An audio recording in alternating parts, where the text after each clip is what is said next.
NCL থেকে সবার আগে বিদায় নিল নাজমুল হোসেন শান্তর রাজশাহী বিভাগ। তারকা সমৃদ্ধ দলটির লিগ পর্বের শেষ ও নিয়ম রক্ষার ম্যাচে হাফ সেঞ্চুরি করেন টাইগার ক্যাপ্টেন নাজমুল হোসেন শান্ত। দলের শেষ ম্যাচ খেলেননি মুশফিকুর রহিম।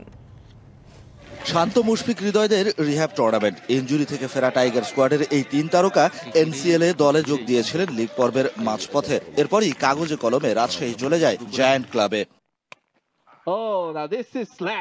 রাজশাহী লিগ পর্বের 7 ম্যাচের 4টাতে খেলেছেন টাইগার ক্যাপ্টেন নাজমুল হোসেন শান্ত। সাইড স্ট্রেন প্রবলেমে মিস করেছেন ওয়েস্ট ইন্ডিজ সফর।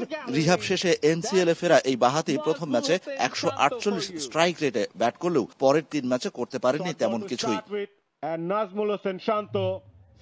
শেষ ভালো যার সব ভালো তার, তেমনই একটা শেষের ইনিংস শান্তর ব্যাটে রাজশাহীর শেষ ম্যাচে 100 স্ট্রাইক রেটে ব্যাটে মেজাজ আনার চেষ্টায় 31 বলে করলেন প্রথম 50। 3টা করে বাউন্ডারি ও ওভার বাউন্ডারি আসে শান্তর ব্যাটে। পরের 17 বলে শান্তর ব্যাট থেকে আসে 28 রান, 3টা 4-এর সাথে মেরেছেন 2 ছক্কা। সব মিলিয়ে শেষ ম্যাচে 48 বলে 78 রানের ইনিংস 33.8 গড়ে 5 ম্যাচে 169 রান করে এনসিএল টি20 শেষ করলেন নাজমুল হোসেন শান্ত। 29.50 গড়ে 1 হাফ সেঞ্চুরি মিলিয়ে 2 ম্যাচে 59 রানে এনসিএল মিশন শেষ মুশফিকুর রহিমের। রাজশাহীর হয়ে খেলা জাতীয় দলের আরেক ক্রিকেটার 1 ম্যাচ বেশি খেলে 42.3 গড়ে 127 রান তাওহিদ হৃদয়ের। শেষ ম্যাচে হৃদয় খেললেন 17 বলে 21 রানের innings. Shahan Papon, DBC news, Sylhet.